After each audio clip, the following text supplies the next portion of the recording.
Welcome to Mom Jeans. My mama uses Proverbs. Thank you for listening. Bye.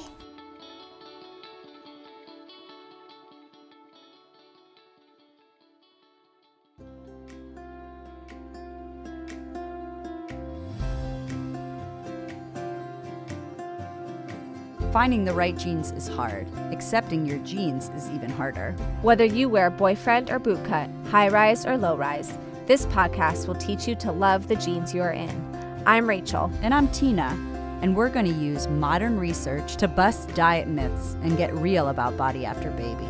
We're going to take you on a journey of unpacking your old beliefs about food and weight so you can learn to nourish your body and raise body-confident kids. So put your booty in a chair and let's talk mom jeans.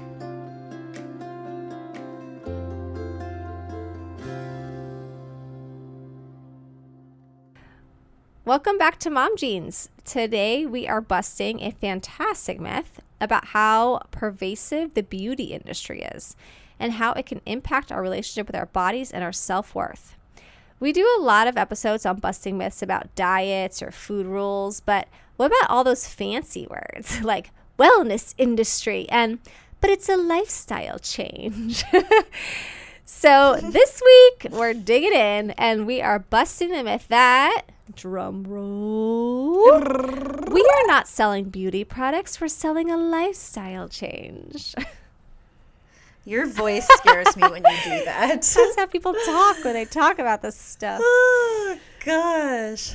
So while the diet industry can be easy to spot due to its primary focus being weight loss, the wellness or lifestyle industry is extremely varied. It includes lotions, face products, makeup, fitness clothes, vitamins, supplements. The list goes on. So many things.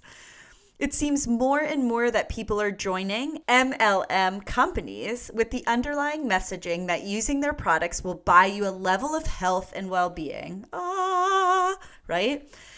The difficult part to discern is, well, what is true, what is not? What is fake advertising? What is newfound science? And do we even need any of these things? Or is the bottom line messaging all the same? That we live in a culture obsessed with beauties, bodies, sexualities, and appearance. And whether it's a diet or a face cream they are selling, it's the same thing. Change your body and you can feel better. Meh, not true. All right, we're going to go through some examples of how we hear this myth discussed, share our thoughts, and then we are interviewing Kai Prins, host of the podcast, Your Body, Your Brand, to help us bust this myth. All right, fun fact. Did you know there's actually a group called the Global Wellness Institute whose sole purpose is to study the statistics of the wellness industry in the world? Well, in 2020, they estimated the wellness industry was worth over $4 trillion. Trillion with a T. I'm upset. Yeah, this constitutes everything from beauty and anti-aging products, weight loss and nutrition, wellness tourism, acupuncture and massages, the spa industry, and workplace wellness, whatever that means. Yeah. Okay. While weight loss is in there, it only accounts for $700 billion worth of that total. Oh, that's it? $4 trillion. That's it. Well, where is the rest? This means there's still an abundance of ways humans are still searching for health and happiness in their bodies. Even if we swear off dieting and embrace body acceptance, as far as the number on the scale, we are still being constantly sold the messaging that we need to change something to be more accepted or buy a product to help us look or feel better. This comes up in our social media pop-up ads for supplements to help us with period bloat, custom bras to keep the breast best fitted, and yoga wear that feels like butter.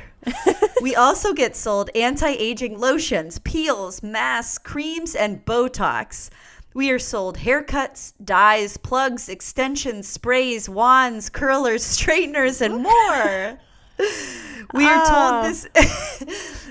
told this influencer's outfit is cute. This spa treatment was relaxing. This meditation app will de-stress us. This vitamin will revitalize us. The list goes on. So even if we scoff at dieting and challenge the patriarchal messages that we will not shrink ourselves anymore, are people really free? Or are we still so bombarded by constant subliminal messages that we don't even recognize the impact on our overall sense of self-worth? Oh my gosh. I love that list that you share, Tina, because there's so many ironies. Like, wait a second. My period bloat needs to go down, but my boobs need to go up. My hair needs to be curlier. My hair needs to be straight. My app needs to de-stress me, but my vitamins need to be revitalized me. Like, this is why it's so confusing. Up, down, flat, bigger, small, curly, straight. So confusing. Okay. How we look, though, is synonymous with our currency in many cultures. So the closer we are to the ideal standard of beauty in that culture, the more revered we become by those around us. The more power we get, the more currency, quote unquote, we obtain. To be beautiful is to be rich in esteem. So it is natural for us to feel swayed by the messages that one purchase, one product can aid us in our quest to become more socially powerful. And again, this varies depending on the country or the culture that you are residing in. It is human nature to want to belong and to want control over our lives. So if an emotional commercial that plays on our fears makes us feel that we can gain control over our social ladder climbing, then the perfect storm is brewed. It's fascinating when we do deeper work on connecting to our true self that sometimes we end up identifying how little we care about the many things we find ourselves spending time or money on. So the wellness and beauty industry, lifestyle changes, are they really all that different from the diet industry? All right, we're going to bust this myth even further. All right, let's do it. So Kai Prins is the host of Your Body, Your Brand podcast, a 14-episode documentary on why women drop out of the workforce to pursue entrepreneurial careers in wellness. Kai is also a graduate student in the Department of Communication Arts at the University of Wisconsin-Madison, where Kai studies rhetoric, politics, and culture as they relate to gender, health, and performance. Kai also performs as the award-winning drag king Will X Yulee. Let's get to it.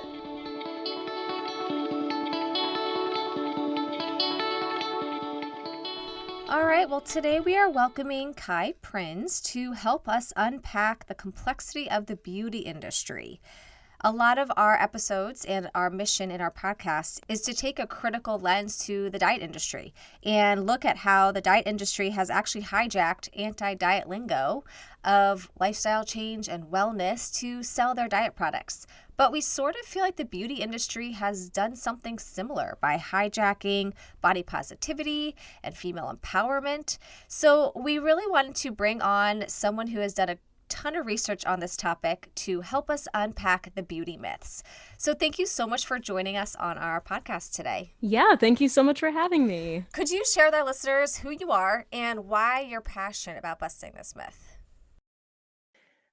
Well, I'll try to keep it short, but so I am currently a graduate student at the University of Wisconsin-Madison. I'm currently in the process of getting my master's and then after that a PhD in communication arts, specifically in rhetoric, politics, and culture. But the reason that I'm here doing this work is because I used to be a health coach. And before that, I had an eating disorder. And during the years that I went through recovery and became a health and wellness coach and worked with mostly cisgender women on their eating disorder recoveries, I realized that the rhetoric that we use, the way in which we talk about things like bodies, beauty, worth, tends to take on different sorts of coded language. And those codes become extremely damaging. And so my goal in going back to school and in being here right now is to try to understand those things a little bit better. So yeah, that's the very short version, but I'm happy to share more. I love it. It sounds like such a cool kind of topic to go back to school for, right? I think that's amazing. I know. I always Awesome. laugh when I tell people that I'm studying rhetoric, politics, and culture, and people are like, now's the time for that, right? And I'm Yeah. like, Oh, yes, haven't heard that one before. gosh.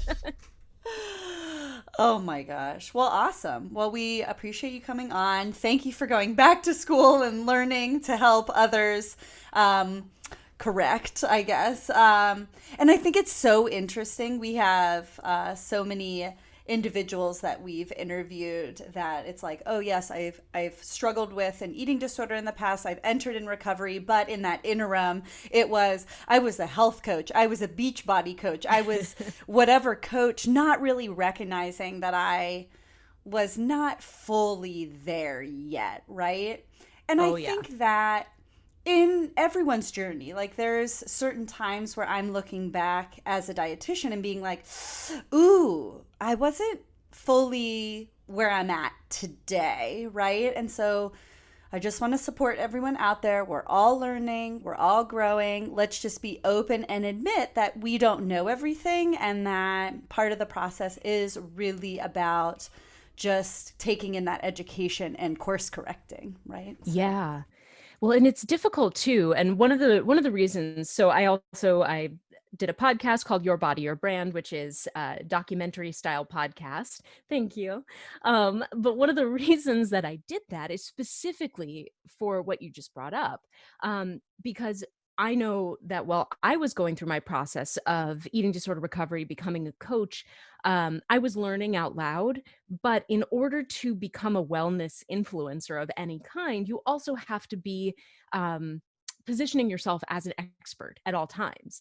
And so one of the one of the things I'm grateful for now as a student is that even though I also, like a wellness influencer, have to be positioning myself as an expert, I am at least in the process where it says student, so I can say, but I'm still learning, I'm still learning. But wellness influencers don't go into it with that mindset necessarily. If you are not positioning yourself as the resource, then people can't trust you as the resource, right? And so even though you're learning and you can say like, and I'm learning and growing just like you every day, one of the problems with that is that if you aren't in a place where you are really ready to support other people on their journeys, you don't have to say that. And in fact, you're discouraged from saying that. And that can be really damaging. Right. I think this flows us into the next question, which is like, okay, we have individuals promoting things, right? Whether that's knowledge, a product. I see everywhere like, oh, someone sent me this free shirt. I'm going to promote this shirt, right? Like, I'm not wearing, I was like flaunting my shirt. No one sent me this shirt. I bought it. But so really, it's like these individuals are being in the spotlight, promoting these items, and that's just our culture today. And so there can be such a sway on promoting something and you don't know anything really about it. You're not an expert in it, right? So this can be misleading. So help our listeners and Rachel and I kind of learn a little bit about the history. Do you know the history of kind of these beauty trends and products and the So origination? I'm no historian, but I am a user of the internet. And I mean, obviously, like if you're thinking about like communication trends, things like referral, things like endorsement, right? These are our marketing practices from the time that marketing has happened, right? So while I can't necessarily say the specifics of like, well, this is exactly how referrals started or affiliate marketing started, so I'll just put that out there. I'm not that person. But what I will say is that in looking at the way that influence has kind of worked, I would say probably from like around 2007 when blogging really took off. um, Advertisers and marketers, like big companies, have noticed that small people, regular people, people who have influence in their networks, who are not necessarily celebrities, who are not necessarily people known outside of those small networks, have outsized influence in the way in which when uh, recipe bloggers used to write their blogs and they'd say, oh, but I use the KitchenAid mixer. People in the comments would be like, which one? What model? What should I get? Why do you think this is better? And so it would spark these conversations that would then lead to potential purchases. And so savvy marketers and advertisers recognize that if I can send free stuff to somebody with this kind of influence, then they might talk about it, because that's kind of like paying them, right? And they did, because who doesn't love free stuff? I don't know if y'all remember, there was a website / service called Clout with a K. And I was a member of Clout, but basically what it is that they would send you free stuff to promote to people. And so like you connect all your social networks and you could see what your clout was based on like how many interactions you got. And I was like I was an evangelist for this kind of thing because I love getting free stuff. Right. And so that's kind of how the first, I in my understanding, that kind of thing started happening. Right. Additionally, through affiliate marketing, people were able to like go like, okay, I use DreamHost or Bluehost or whatever as my server for my website. And I put my email address in and they give me a code and I can then put that into my blog post for anybody who's interested in using the same server as me.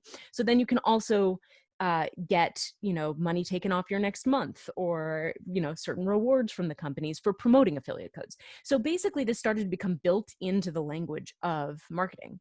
Is I expect as an influencer to be able to get free stuff or to get paid for saying something about a company. And I don't have any qualms about it, because that's the only way you make money doing this, unless you are already at the top. Unless you're right? Joe Rogan, we're not making any money, right? Like, okay, we're not even comparable. Unless you have 1,000, 100,000 million trillion downloads a day, you're not making any money. No. Right? And Rogan started out with affiliate stuff. Like, I think I don't know what his affiliation with the company Onnit is, but I know that when you buy something from Onnit through Rogan, and this has been like for years, he gets money for that or credit or whatever, right? So, so even before he was getting like millions and millions of downloads, he was still affiliating with companies and earning money through that. Which, it's just, it's part of the language of this culture of influence. Rachel and I suck at this. That's So do I. We're terrible. Okay, good. Yeah. But sounds like even if we busted our butt, there's not really real money behind it, or it's an selling your expensive soul. hobby. We're selling our soul. Yeah. Okay, in your podcast, Your Body, Your Brand, you really highlight how women are dropping out of the workplace to sell face creams and lotions and beauty products and leggings and exercise products and all these promotions, right? Kind of in the name of feminism, kind of in the name of feeling like they are now independent consultants and they work for themselves. But the question is, are women truly liberated? Are we actually doing anything different, or are we still falling for the same? So I mean, it's a big question. So I will do my best to sort of break it down and answer, but feel free to jump in and be like, okay, but so what? So the way that I see things is that it's not black and white. And one of the researchers who I interview in the podcast, Sarah Benet-Weiser, who's like, I see as like, she's one of the most important people in authenticity studies right now. So one of the things that she says in her book, Authenticity, is that she approaches this with an ambivalence. And I think she says it in the podcast too.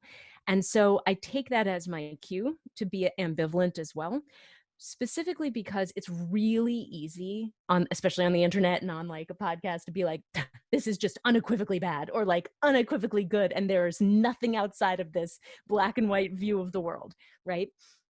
So the way that I see it is the workforce in many ways is very toxic for people who identify as women.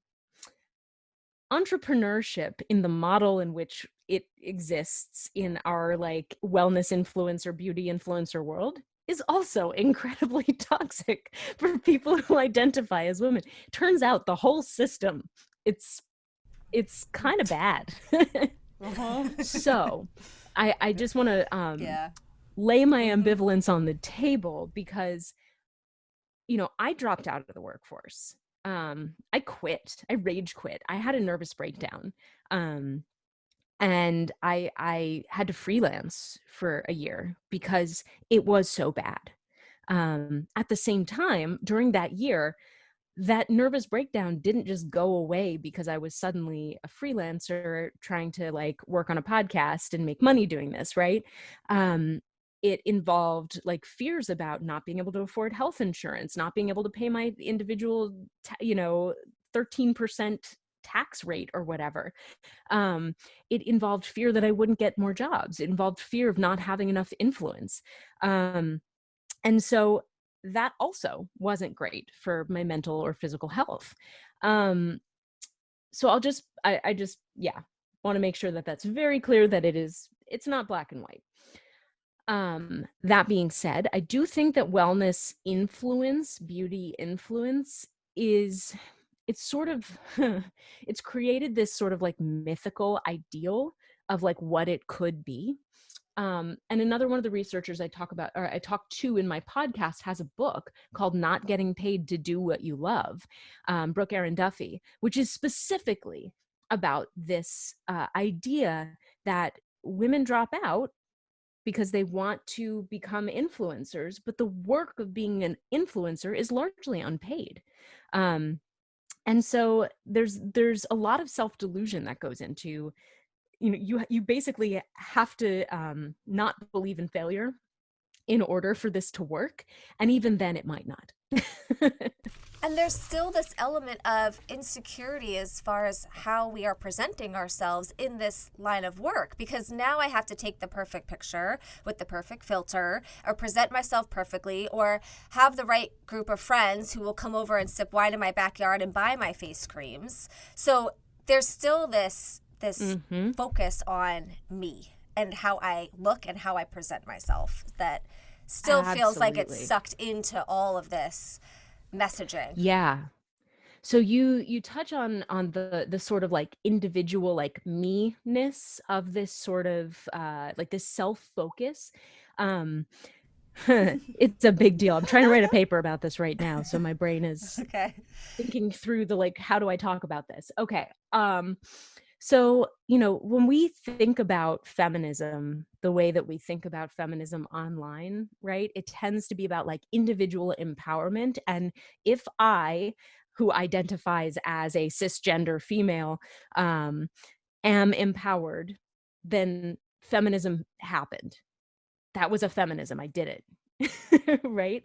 As opposed to thinking about how the actions in which, or the things in which I am participating, continue to systemically undercut the goals of feminism, right? So the idea that like me achieving some sort of beauty ideal and getting paid for it is doing the work of empowerment, whatever that even means anymore.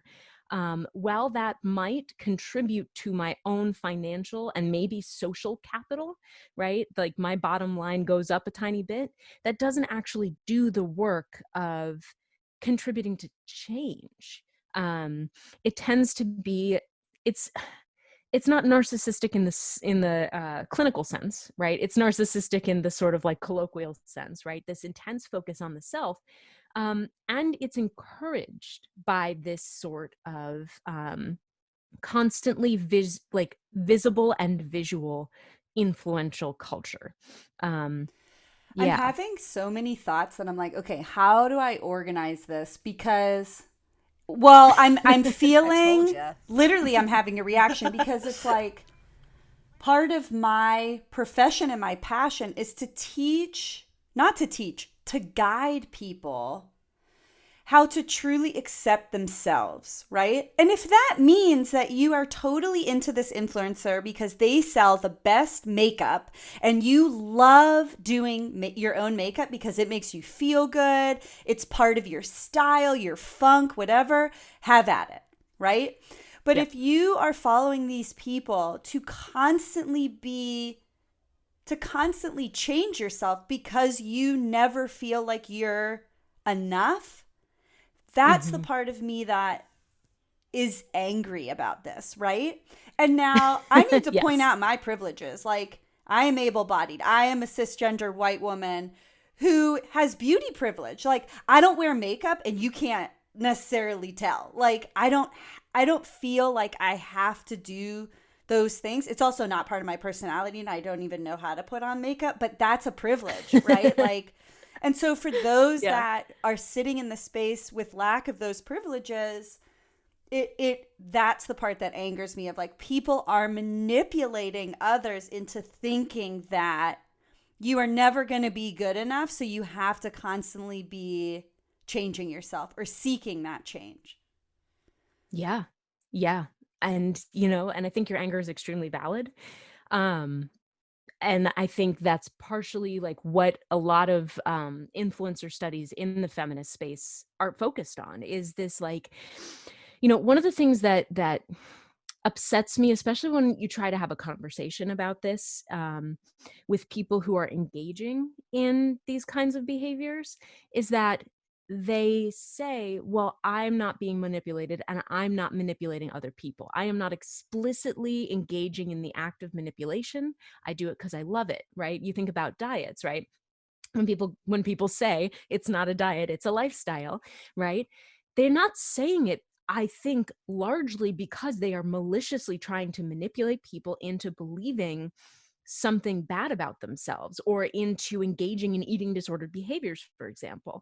I really don't think that's the case. I think, with the exception of maybe like Kim Kardashian, right? Who I also don't know anything about her motivations other than money. So like, I really can't comment on it.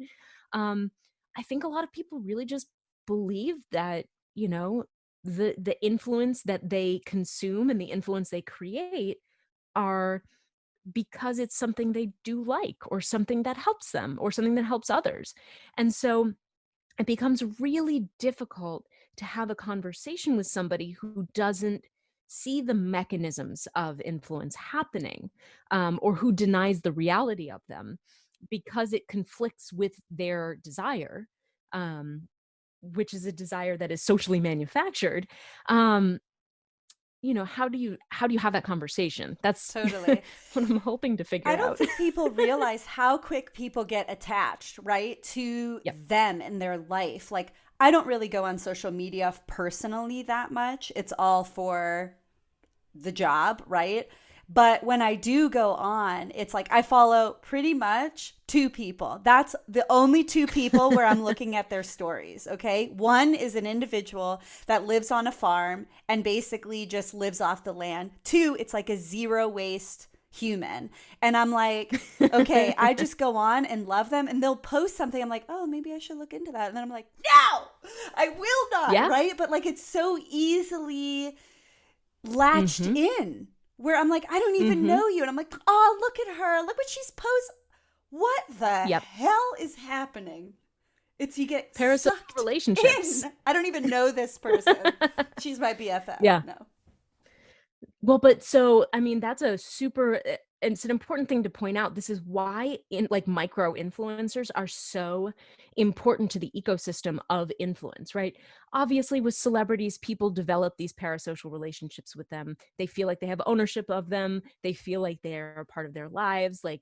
But with micro influencers, you are so much closer, right? I will say, and again, when I say micro influencer, I mean micro influencer. Like, I had a following of people when I had my first podcast, Finding Our Hunger, who would reach out to me and be like, hey, how's Frida? My dog, who I mentioned on the podcast last week, she's fine, thanks, right? Because people, they listen to your, and I loved having those connections, but they feel like they know you. I know right now I'm spending way too much time listening to the Marketplace podcast from American Public Media, and I feel like I know Kai Rizdal and Molly Wood, and I spend way too much time in their lives, and I'll tell my husband updates about Molly buying a new house, and he's like, who's Molly? Do you know her? Yeah. And it's very hard not to build those relationships with people in a multimedia environment where they're, especially with podcasts, I think, where they're in your head, they're in your lives. They're shown to you as, their updates are They're important. sitting with me while I'm sitting in traffic, cursing out the world, right? And I'm like, oh, well, Yep. at least Molly's here, right? Like, yeah. Yeah, exactly. Well, so my thought then goes, eek, I'm so scared about my 2-year-old child, okay? And what life is going to be like when he's old enough to care about this crap, right? Like, so what do you recommend for parents to support themselves so that, I don't even know, it's like, well, so this doesn't get passed on to their kids, but it's like, well, but it is going to be passed on. Our children, if you have kids and you're listening, our children are going to be in it even deeper, right? Oh, they already are. I mean, my little girl watches the little YouTube kids play and wants to buy whatever they're selling. It's already happening at 5, 6 years old. Your child is not that old. That's scary. Yeah. It's really hard. I mean, you think about, at least for, I'm an elder millennial, right? Like most of the cartoons that I watched were just elaborate marketing ploys to get me to buy toys, which, hey, they worked, right? So I don't think that, especially with kids, because it's hard to have these conversations about like, well, you need to have media literacy. And they're like, I'm sorry, what? Turn on Sesame Street? I know.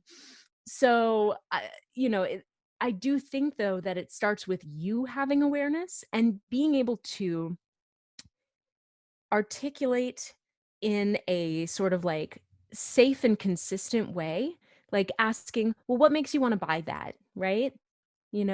Oh, did it make them happy? Why do you think it made them happy? What else could make you happy? Right?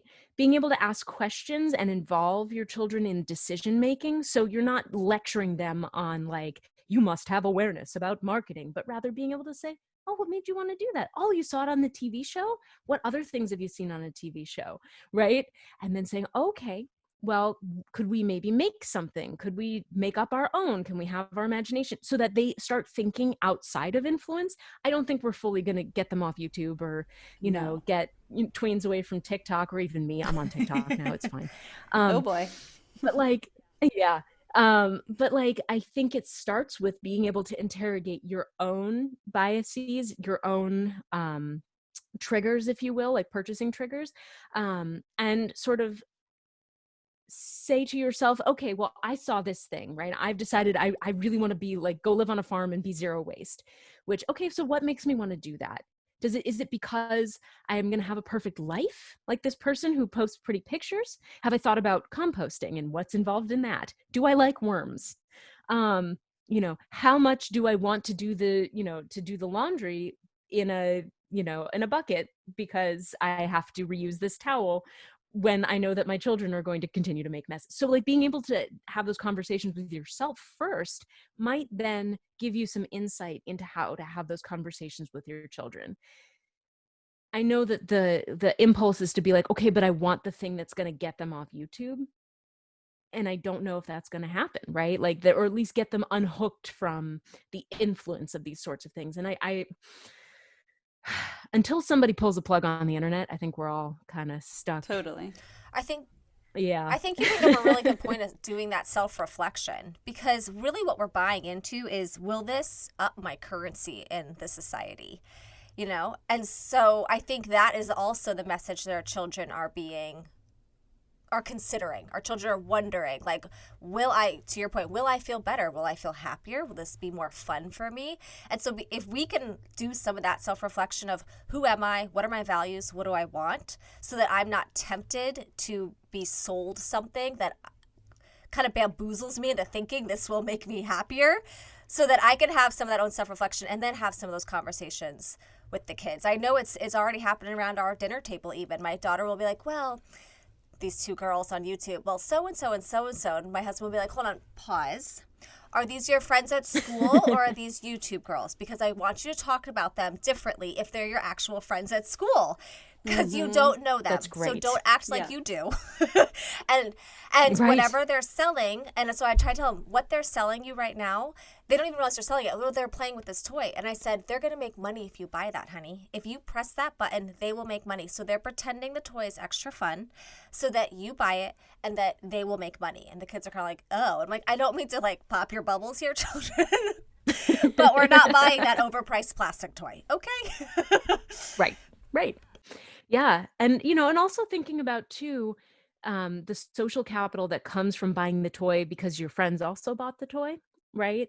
So recognizing that, especially when you're thinking about children, let's be real. I'm still influenced by, I see my friends doing something cool and exciting and getting a lot of likes for it. I want that too. So thinking about how like children and teenagers, right, there's a ton of social pressure to not just do the things that make them happy, but do the things that they think will make their friends like them more or make them have friends in the first place. And so being able to negotiate that and hold space for them as they struggle with that, because I know for me, I showed up here in no makeup with short hair and in a collared shirt, just for your audience who may not see a picture of me, right? But I spent the majority of my young adult life purchasing things that I thought would make me more feminine, because I thought that would give me more social capital, and it would make people think I was less of a dork. Right. I was telling my husband the other day, I used to spend my lunch hour straightening my hair in the bathroom because I have curly hair and lived in Florida with the humidity. Wow. And so You're like, I want those right, hours back. and it, Right? I'm like, yeah, I please want those sit down hours and back. eat some lunch. Yeah, no, okay. Right. Yeah. And it's one of those things where it's like, but I did that not because it made me happy, but because I thought it would make other people who were prettier or who had that kind of hair or had they had friends. So why don't I? Right.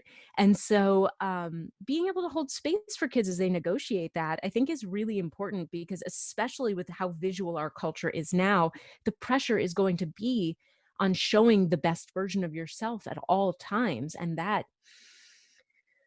really hard. And I don't think that's possible. That Mm-mm. isn't achievable, right? Mm-mm. Totally. And, I think about even like with TikTok, right? Which I think in some ways is wonderful because it lets people show their sort of like weird, ugly, strange impulses. But even that becomes a sort of social capital, because if you are beautiful and you show up quote unquote ugly, right? You have that privilege of not needing to wear makeup, and then you show up and do your transformation into something beautiful, or you show up and you're like, I'm eating pizza. That's a very different thing. You get millions of likes, and then somebody who doesn't have that same kind of capital shows up and feels less than because they're not seen, because they're not acknowledged, because they're not loved in the same way. So I think that even when people are being encouraged to kind of like show their less polished selves, it's still based around these ideas of like what kind of self is, allowed to be shown, Right. I suppose. And I think this is slightly a tangent, and I don't want to disclose too much for privacy, but like my niece is amazing, and I contribute her amazingness to my brother and sister-in-law, because from such a young age they started these conversations and really opened up my niece's eyes to, well, here are some awkward versions of yourself, or here's some lack of privileges, or here's some marginalized identities that you already are identifying with. And here's how the world may treat you, but also at the same time, like, here's how awesome you truly are. And there's points where I'm like, how's it going? And she's like, yeah, I just sat at the lunch table by myself. And I was like, do you care about that? And she's like, no, everyone else is so unhappy. I just was on my phone reading. I had the best time. I'm like, sweet, dude, that's all I care about, right? Like, there's such a strong sense of self, even with these marginalized identities or these kind of life barriers against her. And to me, I'm like, heck yeah. So what I take from that is, it's time to open up these conversations. Whatever that looks like for your family, if you can best prep your kids and build that foundation so that when they are exposed to these influencers, when they're exposed to these imperfections that are just naturally a part of them, that they're able to hold that confidence or get support if they notice X, Y, and Z is being triggering, or they don't feel awesome, or they're being influenced in a way that doesn't make them happy, right? Like, Absolutely. if they're going not eating lunch and straightening their hair, like, no, like, let's talk about that, because that makes me sad. I don't want you doing something that doesn't make you happy, right? Yeah. Absolutely. And also being, I do want to also make sure that we extend this into masculine humans too, right? Because I think it's not just the conversation always tends to be around women because especially like cisgender girls tend to be a focus of like, well, they're not beautiful, they're not empowered, whatever. But I do think that boys, cisgender boys, get targeted by this. Obviously, queer kids have a ton of issues that they have to deal with. But I'm thinking from like a privileged perspective, there's a lot of ways in which boys are being influenced to act in certain ways, to want to follow certain ideals around body, around presentation, around behavior. And so being really aware that these conversations can and should be had with your cisgender male children as well. Absolutely. With everybody. Yeah. Thanks for bringing it to that, because we definitely feel passionate about, having it be inclusive. And we do tend to bring it back to the women for the sake of mom genes. But these conversations are for all identifying genders. Well, man, we could talk about this forever, and I'm sure our listeners will want to hear a little bit more. So where can they find you? Yeah, so I'm on the internet, unfortunately. You The can World Wide Web. Internet, yes. So the best way, if you want to actually connect with me and form a parasocial relationship, you can find me on Twitter. I'm at Performing Woman, because I am performing the active woman. And my website is Kai Prins, KAIPRINS.com.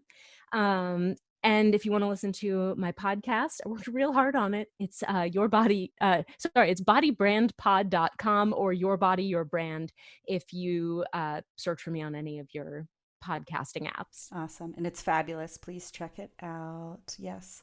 Well, thank you so much for coming on, chatting with us. This is an amazing conversation, so we appreciate. Yeah, thank you so much for having me. This is great.